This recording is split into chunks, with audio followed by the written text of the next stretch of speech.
Illustration 4. Show the effect of the following transactions on the accounting equation. First one, Anbu started business with cash rupees 20,000, goods rupees 12,000 and a machine rupees 8,000. So இந்த சம்மில் அன்பு வந்து business start பண்ணுறப்ப இது வரைக்கும் நம்ம பார்த்த மெத்தட்ஸில் வந்து கேஷ் மட்டும்தான் வச்சுருந்தாங்க இல்லையா. இதில் cash, goods plus machine. So asset சைடில் வந்து first column cash, next one stock, third one machine, அதுக்கப்புறமா capital. Okay, next one purchased goods from Ramani on credit. So இது credit purchase. another one stock column நம்ம ஏற்கனவே enter பண்ணிட்டோம். So liability சைடில் creditors. next payment made to Ramani in full settlement 6,900. Ramani கிட்ட நம்ம வாங்கின குட்ஸோட worth எவ்வளவு 7,000. பட் நம்ம இப்போ பே பண்ணுறப்ப அமௌண்ட் எவ்வளோ 6,900. ஸோ இந்த டிஃப்ரென்ஸ் அமௌண்ட் 100 rupees இருக்கு இல்லையா, இதை வந்து டிஸ்கவுண்ட் வந்து நமக்கு ப்ராஃபிட். ஸோ ப்ராஃபிட் அப்படின்றதுனால இந்த 7,000 வந்து கிரெடிட்டர்ஸ்லேருந்து நம்ம மைனஸ் பண்ணிடுவோம். இந்த 6,900 கேஷ் காலம்லேருந்து மைனஸ் பண்ணிடுவோம். இந்த டிஃப்ரென்ஸ் 100 rupees இருக்கு இல்லையா, அந்த 100 rupees நமக்கு இன்கம். ஏன்னா ரமணி வந்து கிரெடிட்டர், நம்ம சப்ளையர், அவருக்கு தான் 7,000க்கு பதிலாக நம்ம 6,900 rupees கொடுக்கறனால இந்த 100 rupees நமக்கு ப்ராஃபிட். ப்ராஃபிட்டை யார் வாங்கிப்பாங்க? ப்ரொப்பரேட்டர் தான் வாங்கிப்பாரு இல்லையா. அதனால கேபிட்டல் அக்கௌண்ட்ல இந்த 100 rupees நம்ம ஆட் பண்ணணும். ஸோ இந்த டிரான்சாக்ஷனுக்கு 3 பிளேசஸ்ல நம்ம என்டர் பண்ணணும். Next one, sold goods to Rajan on credit costing rupees 5,400 for rupees 6,000. இப்போ நம்ம குட்ஸ் சேல்ஸ் பண்றோம். யாருக்கு சேல்ஸ் பண்றோம்னா ராஜனுக்கு. இது வரைக்கும் நீங்க பார்த்த சம்ஸ்ல வந்து எல்லாமே கேஷ் சேல்ஸ் தான் இருந்தது. பட் இந்த சம்ல என்ன சொல்லியிருக்காங்க? Credit sales. ஸோ நம்ம பர்ச்சேஸ் பண்றப்ப நமக்கு யாரு நமக்கு கடன் தராங்களோ அவங்கள என்னன்னு சொல்லுவோம்? கிரெடிட்டார்ஸ். அதே மாதிரி நம்ம சேல்ஸ் பண்றப்ப நம்ம கஸ்டமருக்கு கிரெடிட் சேல்ஸ் பண்ணோம்னா அவங்கள என்னன்னு சொல்லுவோம்னா debtors. So another one asset column வந்து debtors. First column cash, next one stock, third one machine, fourth one debtors. இப்போ நம்மளோட காஸ்டிங்னா பர்ச்சேஸ்டு பிரைஸ் 5,400 rupees வர்த்தபிள் குட்ஸை நம்ம எவ்வளோ ரூபாய்க்கு சேல்ஸ் பண்றோம்? 6,000 rupeesக்கு.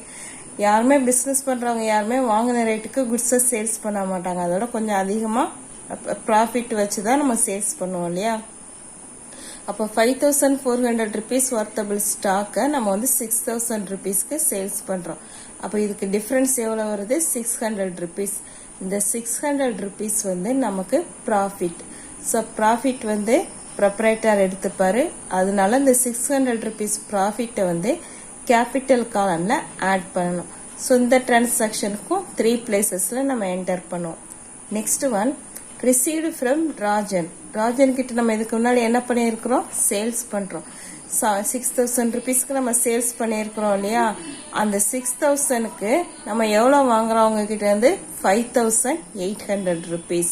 எப்படி கிரெடிட்டர்ஸ் நமக்கு டிஸ்கவுண்ட் கொடுத்தாங்களோ அதே மாதிரி நம்மளும் நம்ம கஸ்டமருக்கு டிஸ்கவுண்ட் அலோவ் பண்றோம். அப்போ 6,000 அவங்க கிட்ட வாங்க வேண்டிய அமௌண்ட்டுக்கு பதிலாக நம்ம எவ்வளவு ரூபாய் வாங்குறோம்? 5,800 rupees.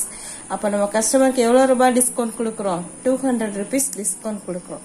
இது வந்து ப்ரொப்ரைட்டருக்கு லாஸ். அதனால இந்த டிஃபரன்ஸ் 200 rupees நம்ம கேபிட்டல் அக்கௌண்ட்ல இருந்து மைனஸ் பண்ணிடுவோம். Okay, next one, wages outstanding. வேஜஸ்னா கூலி. பெய்டு வேஜஸ் அப்படின்னா அது வந்து எக்ஸ்பென்ஸ். கேஷ் அக்கௌண்ட்லயும் கேபிட்டல் அக்கௌண்ட்லயும் நம்ம மைனஸ் பண்ணிடுவோம். பட் வேஜஸ் அவுட்ஸ்டாண்டிங் அப்படின்னா நம்ம ஒரு லேபர் வந்து ஒர்க்கை முடிச்சிட்டாங்க, ஆனா அவங்களுக்கு கொடுக்க வேண்டிய 400 rupees நம்ம இன்னும் பே பண்ணல, இன்னும் கொடுக்கல அவங்களுக்கு.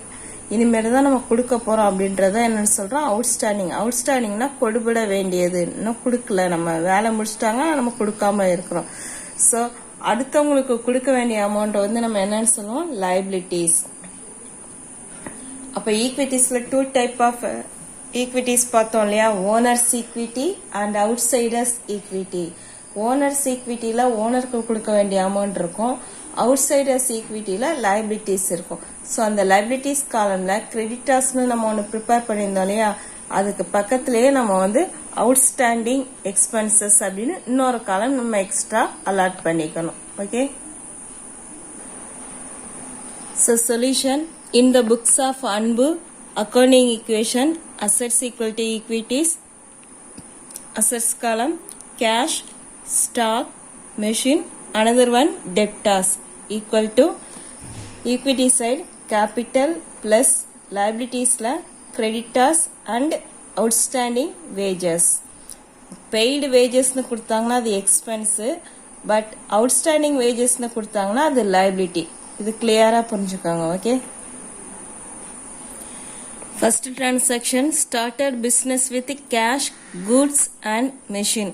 So cash column 20,000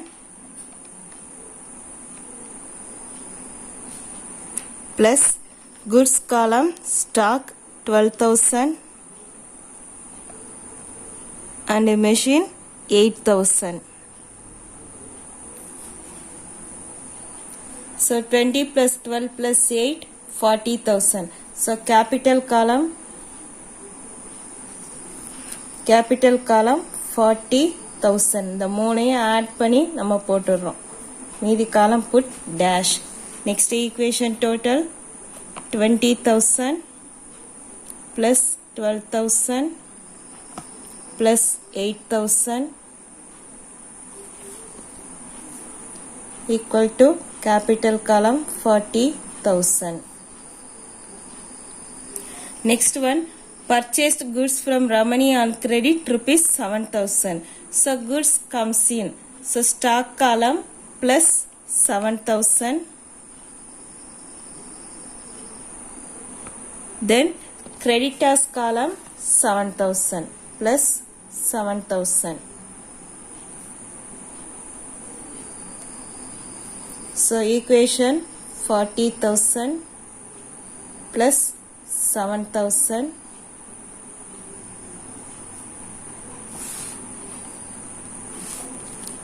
machine column 8,000, then here stock 19,000, cash column 20,000. Next one, payment made to Ramani in full settlement rupees 6,900. Ramani நம்மளோட கிரெடிட்டர்ஸ், அவங்களுக்கு நம்ம பே பண்றப்ப இப்ப நம்ம கிட்ட காசு கேஷ் எவ்வளவு இருக்குது 20,000. இதுல இருந்து 6,900 எடுத்து தான் நம்ம கிரெடிட்டர்ஸ்க்கு பே பண்ண போறோம். சோ மைனஸ் 6,900 நம்ம கிட்ட இருக்கிற அமௌண்ட் வந்து டிக்ரீஸ் ஆயிடும்.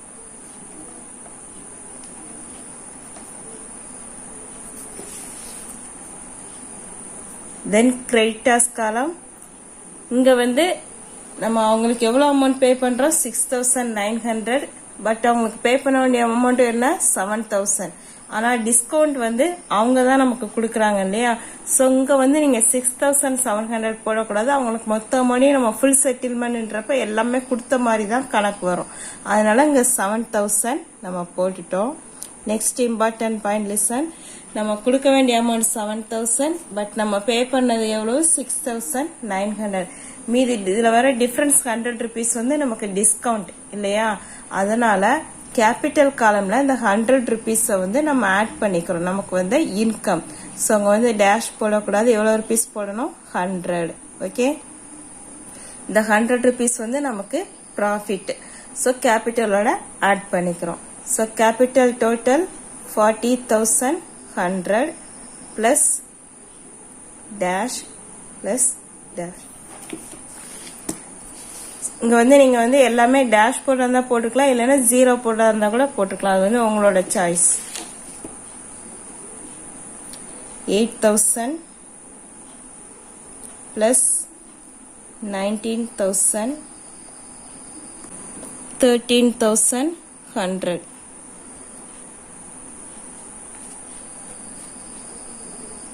Next one, sold to Rajan on credit costing rupees 5,400 for rupees 6,000.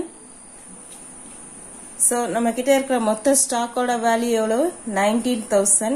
இந்த 19,000ன்றது நம்ம பர்ச்சேஸ் பண்ண பிரைஸ், பர்ச்சேஸ்டு பிரைஸ். எந்த ஒரு பிசினஸ்லயுமே வாங்கின ரேட்டுக்கு யாருமே நம்ம வந்து சேல்ஸ் பண்ண மாட்டோம். அதை விட அதிகமான ரேட்ல தான் நம்ம சேல்ஸ் பண்ணுவோம் இல்லையா. ஸோ அங்க அந்த காஸ்ட் பிரைஸ்ன்னு கொடுத்துருக்காங்க இல்லையா. இந்த 5400 வந்து நம்ம ஸ்டாக் காலம் வந்து ஃபர்ஸ்ட் மைனஸ் பண்றோம். ஏன் மைனஸ் பண்றோம்னா குட்ஸ் கோஸ் அவுட் 5400. இந்த 5400 நம்ம கிரெடிட் சேல்ஸ் பண்றதுனால இது வந்து கேஷ் காலம்ல எந்த டிரான்சாக்ஷன்ஸுமே நமக்கு வராது, no entry.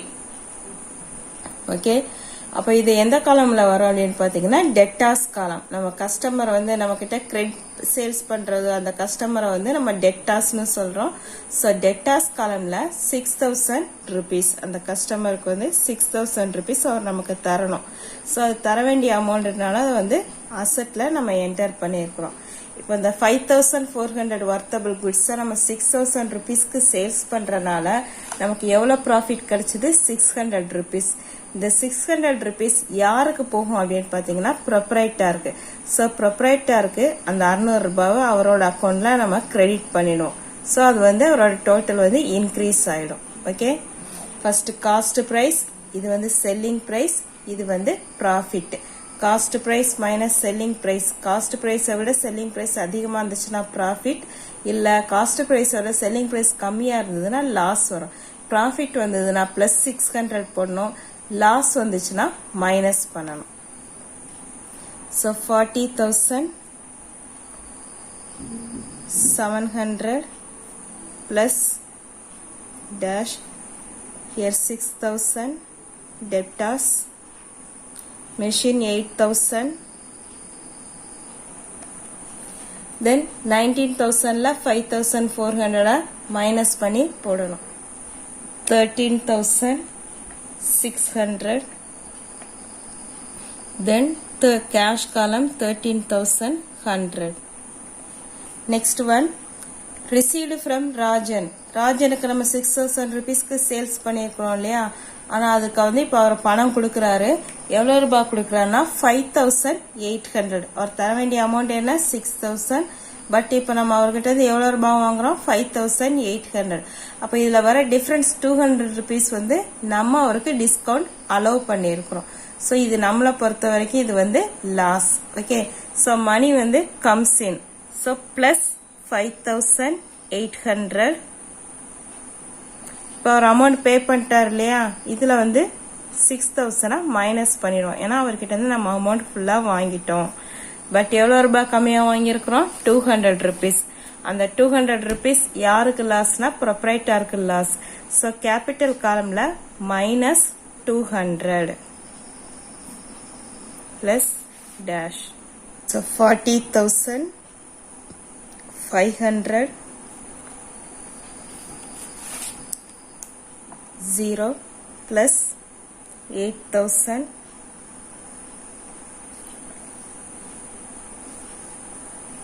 13,600 then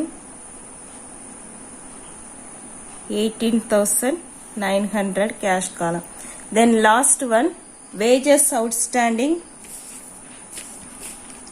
rupees 400. wages outstanding rupees 400. wages outstanding என்றது liabilities.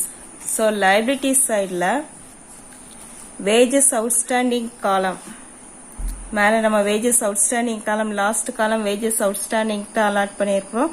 so இங்க வந்து 400 rupees நம்ம என்டர் பண்ணிடுறோம் பிளஸ் 400 rupees. ஆனா அந்த wages outstanding வந்து கேபிட்டல்ல இன்க்ளூட் ஆயிருக்குது. ஏன்னா அந்த பணம் இப்ப நம்ம மொத்தமா ப்ரொப்ரைட்டர் அக்கௌண்ட்ல கேபிட்டல் அக்கௌண்ட்ல மொத்தம் எவ்வளவு அமௌண்ட் இருக்குது, 40,500. இதுல ஒரு லேபருக்கு கொடுக்க வேண்டிய 400 rupeesம் இன்க்ளூட் ஆயிருக்குது. ஸோ கேபிட்டல்ன்றது ஓனர்ஸ் ஈக்விட்டி, அவுட் சைடர்ஸ்க்கு ஈக்விட்டி வந்து இதுல இருக்கக்கூடாது. ஸோ அதுல இருந்து இங்க இருந்து அந்த 400 rupees நம்ம எடுத்துடுறோம். 400 rupees எடுத்து அத அவுட்ஸ்டாண்டிங் லைபிலிட்டிஸ்ல வந்து நம்ம வந்து அவுட்ஸ்டாண்டிங் எக்ஸ்பென்சஸ்ல என்டர் பண்ணிடுறோம். ஓகே, 40,500 கேபிட்டல், ஓனரோட கேபிட்டல். இதுல இந்த 400 rupees இருக்குது, அதை இதுல இருந்து எடுத்துறோம். ஏன்னா இது அவரோட காசு இல்லையா, அதனால இதுல இருந்து எடுத்து அவுட்ஸ்டாண்டிங் எக்ஸ்பென்சஸ்க்கு நம்ம காலம் லைபிலிட்டிஸ்ல தனியா ப்ரொவைட் பண்ணிருக்கோம் இல்லையா, அதுல பிளஸ் 400 என்டர் பண்ணிடணும். ஸோ இப்போ here 400 plus dash 40,100, debtors 0, machine value 8,000, then stock 13,600, cash column 18,900. So accounting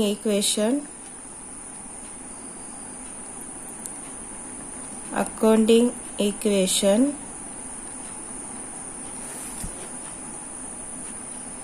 asset side total 18,900 plus 13,600 plus 8,000, 40,500 equal to equities total 40,100 plus 400, 40,500. Okay. Sum number 4. What will be the effect of the following on the accounting equation? Sunil started business with cash rupees 1,40,000 and goods worth rupees 60,000. So cash and goods இந்த ரெண்டையும் வச்சு ஒரு business start பண்றாரு. So assetல first one cash, next one stock, then capital. Next one purchased furniture worth rupees 20,000 by cash. அதுக்கப்புறமா என்ன வாங்குறாங்க, furniture வாங்குறாங்க. So third one asset column furniture. Next depreciation on furniture rupees 800. Furnitureோட value decrease ஆகுறதா என்னன்னு சொல்றோம், depreciation. இது வந்து loss of the business. So இது வந்து furniture and capital இந்த ரெண்டுல இருந்து நம்ம வந்து மைனஸ் பண்ணிடுவோம். Deposited into bank. So next asset column bank. Paid electricity charges through net banking. Electricity charges வந்து நம்ம வந்து net bank மூலமா pay பண்றோம். Next one sold goods to Ravi costing rupees 10,000 for 15,000.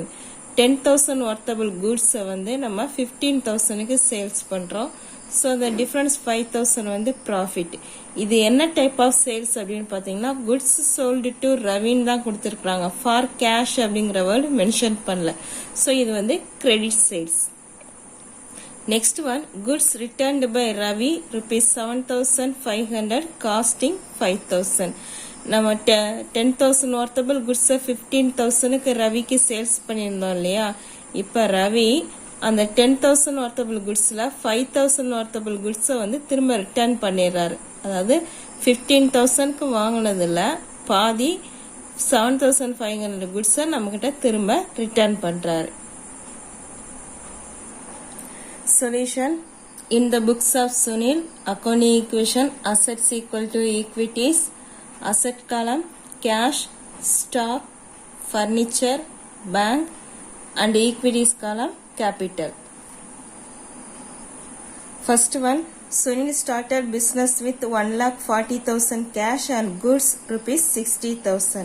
So cash column 1,40,000 and stock 60,000.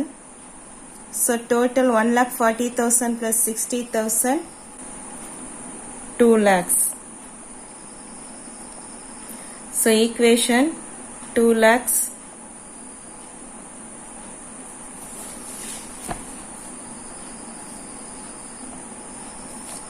$1,40,000 plus 60,000. Next one purchased furniture by cash rupees 20,000.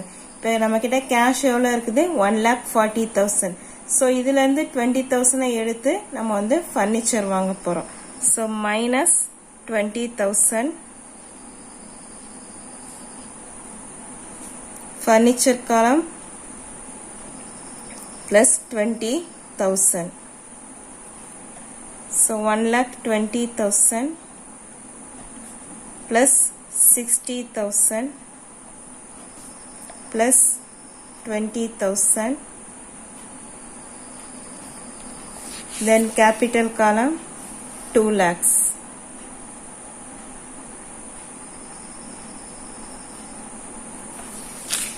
Next one, depreciation on furniture rupees 800. So furniture oda value எவ்வளவு 20,000. depreciation ன்றது அதோட value reduce ஆகுறதா என்னன்னு சொல்றேன் depreciation. இது வந்து loss of the business.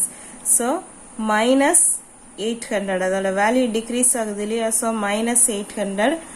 நம்ம assets வந்து capital ஓட தான் இருக்குது இல்லையா, so இந்த இது decrease ஆகுறப்ப ஓனரோட capitalலையும் நமக்கு amount வந்து decrease ஆயிடும், so அதுலயும் minus 800.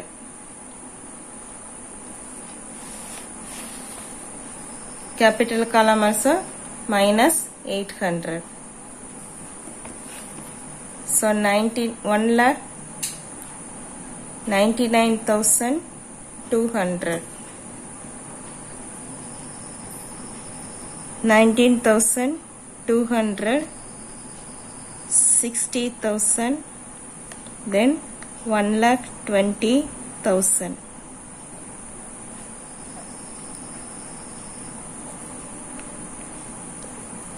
1,20,000 plus 60, 1,80,000 plus 19, 1,99,200. Then capital also 1,99,200. Next one, deposited into bank rupees 40,000. So நம்ம கிட்ட இப்ப இருக்கிற அமௌண்ட் வந்து 1,20,000. இதுல இருந்து 40,000 எடுத்து நம்ம பேங்க்ல டெபாசிட் பண்ண போறோம். So minus 40,000. Then bank column plus 40,000. So 80,000 plus 60,000 plus 19,200 plus 40,000 equal to 1,99,200. Next one, paid electricity charges through net banking. Electricity charges வந்து expenses. So அது கேஷ்னு கொடுத்துருந்தாங்கன்னா கேஷ் காலம்லையும் கேபிட்டல் காலம்லையும் நம்ம மைனஸ் பண்ணுவோம். இப்போ நெட் பேங்கிங்ன்றதுனால பேங்க் மூலமாக தான் அந்த அமௌண்ட் போகுது. ஸோ நம்ம பேங்க் அக்கௌண்ட்ல 500 rupees ரெடியூஸ் ஆயிடும். அதனால paid electricity charges through net பேங்கிங்ன்றது வந்து பேங்க் காலம்லையும் கேபிட்டல் காலம்லையும் நம்ம மைனஸ் பண்ணணும். So bank column minus 500 and capital column minus 500. So 80,000 plus 60,000, 19,200 plus 39,500 equal to 1,98,700. Next one, sold goods to Ravi costing rupees 10,000 for rupees 15,000. So cost price 10,000. Cost price வந்து ஸ்டாக்ல இருந்து நம்ம minus பண்ணுவோம். நம்மகிட்ட இருக்க ஸ்டாக்கோட வேல்யூ 60,000. இந்த 60,000 வர்த்தபிள் ஸ்டாக்ல இருந்து 10,000 வர்த்தபிள் இதை வந்து நம்ம வந்து சேல்ஸ் பண்ண போறோம். மைனஸ் 10,000. ஸோ இதை வந்து எவ்வளோ ரூபாய்க்கு சேல்ஸ் பண்றோம் அப்படின்னா 15,000. ஸோ இது கிரெடிட் சேல்ஸ். ஸோ பேங்க் அக்கௌண்ட்டுக்கு அப்புறமா அனதர் ஒன் காலம் டெட்டாஸ் காலம்னு ஒன்று நம்ம ஓப்பன் பண்ணியிருக்கிறோம். இந்த டெட்டாஸ் காலம்ல இந்த 15,000 என்டர் பண்றோம். பிளஸ் 15,000. ஸோ இதில் வர டிஃபரன்ஸ் 5,000 வந்து ப்ராஃபிட். அந்த ப்ராஃபிட்டை கேபிட்டலோட ஆட் பண்ணிக்கணும். Plus 5,000. So total 2,03,700. 2,03,700.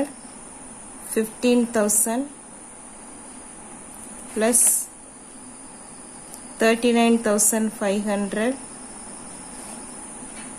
plus 19,200 plus 50,000 and cash column 80,000. Next one, goods returned by Ravi rupees 7,500, costing rupees 5,000. So cost price வந்து எவ்வளவு ரிட்டர்ன் ஆகுது அப்படின்னா 5,000. நம்ம அவங்களுக்கு எவ்வளவு சேல்ஸ் பண்ணோம் 10,000. இதுல 5,000 ரிட்டர்ன் ஆயிடுச்சு. ஸோ ரிட்டர்ன் ஆகிற குட்ஸை திரும்பவும் வாங்கி நம்ம ஸ்டாக்ல தான் ஆட் பண்ணிப்போம் இல்லையா. ஸோ பிளஸ் 5,000 ரிட்டர்ன் ஆகிற குட்ஸோட வேல்யூ எவ்வளோ, காஸ்ட் ப்ரைஸ் 5,000. பட் அவருக்கு நம்ம எவ்வளோக்கு சேல்ஸ் பண்ணியிருந்தோம், 15,000க்கு சேல்ஸ் பண்ணியிருந்தோம் இல்லையா. அதுல எவ்வளவு வர்த்தபிள் குட்ஸ் அவர் திரும்ப ரிட்டர்ன் பண்றாரு, 7,500. So minus 7,500.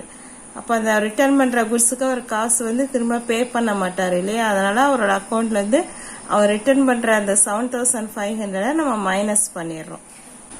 ஸோ அவங்க ரிட்டர்ன் பண்றதுனால அதுல நமக்கு ஏர்ன் பண்ண ப்ராஃபிட், ஃபர்ஸ்ட் அவங்க ஏர்ன் பண்ண ப்ராஃபிட் எவ்வளவு 5,000.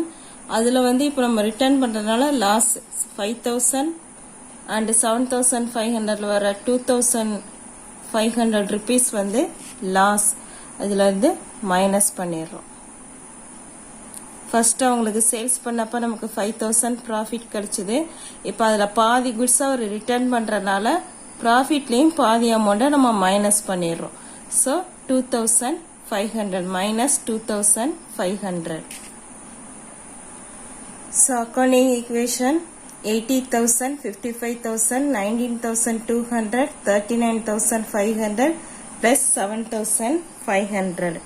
Asset side total 2,01,200. Then equity side total 2,01,200.